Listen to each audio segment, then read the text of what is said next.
So, very interesting article, right? In terms of, the reasons why there are likely to continue to be divergences between, Europe and the UK and the US. And so, does that mean it's going to happen again? We're just trading the probabilities of the likelihood of one thing happening over another. No one has a crystal ball. But I thought it was a really interesting article, and so we're going to come to as well a bit of a juncture, and I can see it on the horizon. And so, how best to kind of explain this? 1 second, because typically what we know about interest rates is, sorry guys, I'm just looking for a color, right? So what we typically know about, interest rates when it comes to, what you should be buying versus what you should be selling is you normally want to buy the currency that is hiking rates versus the one that basically isn't, right? That's what you want to do. And as it was saying in the article, was that the US are probably more likely to come to their interest rate hiking cycle, to end their interest rate hiking cycle first, right? And, some of the reasons they gave was because, the Fed said so. Also as well, there was a case of where they started hiking first. And so they're probably likely to, to end their hiking cycle first, right? But and this comes after last week's where we were talking about, the pivot, right? Fed pivot from a hawkish pivot to maybe a more dovish pivot where, they were hiking 75 basis points and now they're probably starting to look to hold rates. And then, and then maybe the following years looking to potentially actually cut rates. But while we're here at this end of the cycle, as we start to come to the end, there's going to be a period where you're going to still have the Bank of England, or they're likely to, as it was saying, and Europe, the ECB, right, are still likely to continue hiking rates. Yeah. So in that situation, just based off of that situation alone, we're talking about interest rates, you would think logically, that that's a funny joke. You would think logically that you would want to buy, for example, the Bank of England or the pound and the euro versus the US dollar, right? That would make sense on the surface, because if they're starting to reduce their interest rates and the other currencies and central banks are looking to continue to hike their rates, right? These guys are doing this, but the USD is likely to, tail off.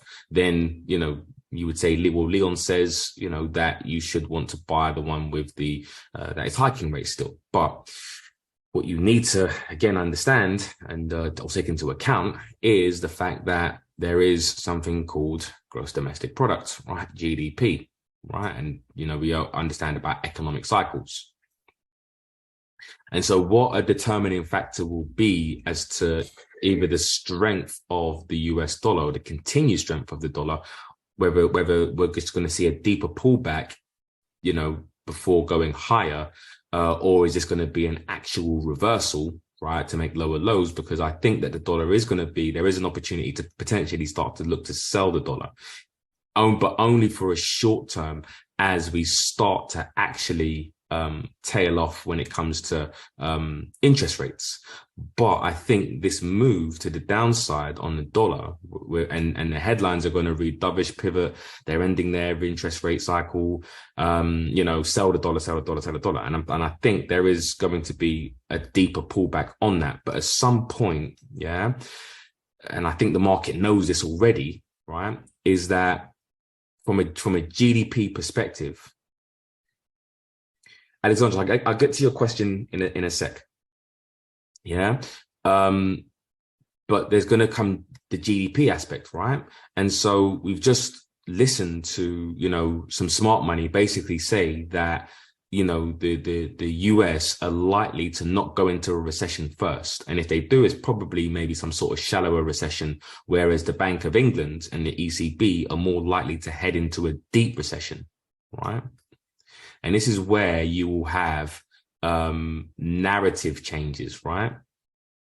This is where you'll start to have narrative changes, because all of a sudden it will go from who is best placed in a hiking cycle, to who is, going to avoid a deep recession and who is going to have a shallow recession. That's what is going to end up happening, right? So as, again, the dollar starts to, pull back due to, some sort of profit taking and, everyone falling into the trap, I guess. And I wouldn't say a trap, but falling into the narrative of, dovish pivot.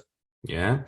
What is happening over the medium to long term, or what is probably going to happen over the medium to long term, is that the focus is then going to shift to, well, you know what, although, these guys are potentially hiking rates, but they're pushing their economy into a deeper recession by aggressively hiking, and they're worst placed to deal with a recession, right?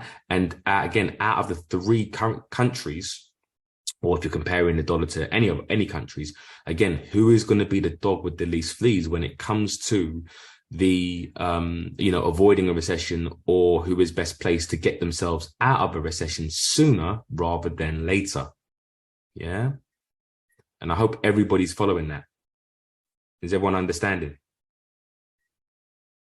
Yeah. So this is what I'm preparing myself for. Yeah. This is what I'm preparing myself for. Continued dollar strength for now, right? Continued dollar strength for now. And that's backed up by, bank analysis, etc. Yeah. But there's going to come a period. I don't know when that period is going to be. It could be end of this year. It could be the start of next year, next couple of months, into next year. Right. But you're going to see pivots. The pivot talk start, dovish, Fed, they're easing off interest rates.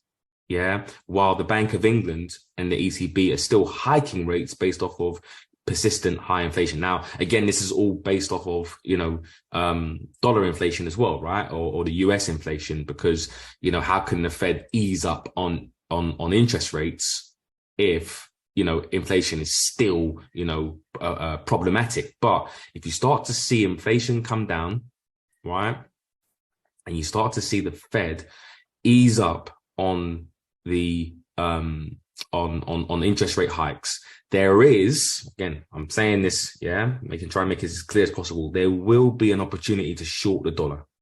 Yeah, that's the opportunity.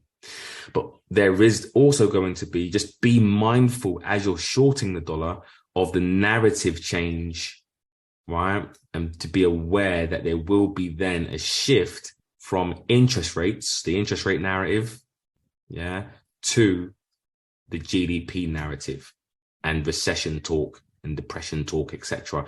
And then once you start to see that, the dollar will be the buy again. But if I lay down and I play dead and I stay dead,